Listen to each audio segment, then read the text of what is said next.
Hello,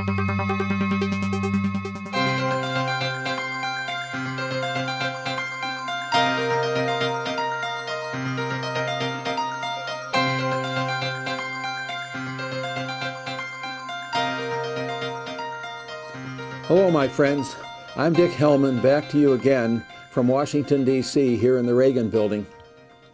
where I want to tell you that we are on the eve of the most important Israel Advocacy Week we've ever had. Come Monday,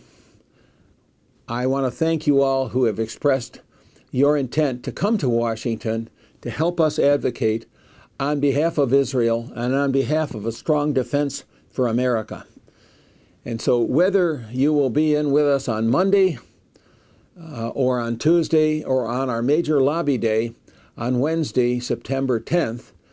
and whether you can stay with us for the rest of the week, I just know that all of you and many more from the grassroots across America who are sending in your emails, sending in your faxes, making your telephone calls to your senators and representatives are sending a very strong message to our Congress, which wants to hear the message and is encouraged and strengthened by your messages. Even if you think you're only a few, this encourages the good members of Congress, the majority who support Israel and who are for a strong U.S. defense. And also, frankly, it sends a shot across the bow of those who are less concerned to be most charitable about those issues. But thankfully, they're a small minority. So I encourage you to carry through with your plans. Be with us this coming week in Washington, D.C., and if you can't, be organizing and continuing to work with your committees in your own state and in your own congressional district to tell our representatives and our senators that we want to support Israel as strongly as possible.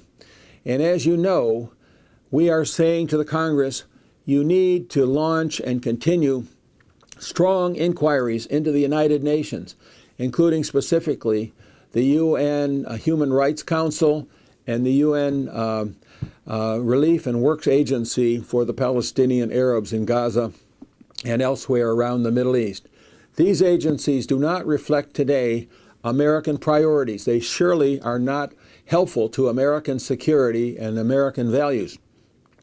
The UN Human Rights Council, it's almost ludicrous to call it that because it only can find in its heart the intent to criticize and denigrate Israel of all the nations in the world. And so this has to stop, and they have to stop appointing special committees like the Goldstone Committee some years ago regarding Gaza and the present committee, which is only calculated through its composition and the intents expressed for it to put Israel in the very worst light, although Israel, of all the nations in the world, as Colonel Richard Kemp of the British forces, who commanded the forces in Afghanistan, said no nation in history has done as much to protect civilians from collateral damage. And this is the one nation that the UN Human Rights Council picks on. Yes, they pick on them to criticize, denigrate, and condemn Israel. Not Syria, where Bashar al-Assad has butchered, at the lowest estimates, over 160,000 of his own people, or the other forces around the world which are butchering their own people. No, they want to pick on Israel. This is shameful, and it cannot continue, and the Congress has to send a strong message that if we, as Secretary Hagel has said, are threatened by, with an imminent threat, as Secretary Hagel said, from the ISIL forces in Iraq that we're bombing, how much more is Israel threatened by the so-called Islamic State in Palestine, or Hamas forces and their allies, who are right at Israel's border, right on their doorstep, now having fired thousands of rockets into southern Israel, in fact, the whole nation of Israel, and having dug terrorist tunnels to come up in Israel's communities and kill men, women, and children. So we need to take that strong message to the Congress this coming week. We also, of course, need to say to the Congress, you must look at the funding for the United Nations, and particularly for these hateful, biased, prejudiced, anti-Israel, and indeed anti-American initiatives of the United Nations, and defund them once and for all. In addition, we want to say to the Congress, it's time, as a number of senators and representatives have been attempting to do to pass legislation, new legislation, to send a strong signal to the Islamist regime in Tehran that you will not be permitted to develop your nuclear weapons, as you've been continuing to do through all these negotiations over this year. You will not be permitted to continue your development of nuclear weapons and the missiles to deliver them to America as well as to Israel and every place in between with impunity. Either you will desist from those attempts to develop nuclear weapons and the other hateful things that you're doing that are contrary to international law and order,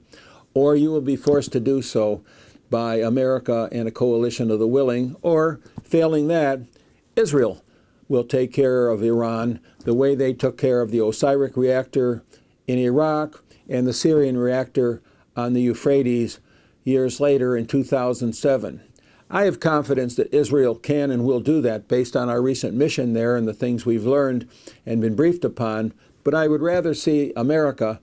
and the other free world powers man up, stand up, and oppose Iran before it's too late, and stop fiddling around at these negotiations and treating the Iran regime as a legitimate regime, which it is not. So these are some of the issues we'll be covering in this coming week. All of the talking points and the issue sheets will be in your briefing folders that you take to Capitol Hill, and they'll be online on our websites and in our latest alerts, so you can take them from the grassroots to your senators and representatives. But again, thank you for all the planning and all the execution, all the calls you've made, the emails, the social media, and all that you've been doing to make this Advocacy Week, on which we're about to embark, the best and most productive for Israel and American security that we ever have seen. Thanks again, and let's go get them, folks. God bless you.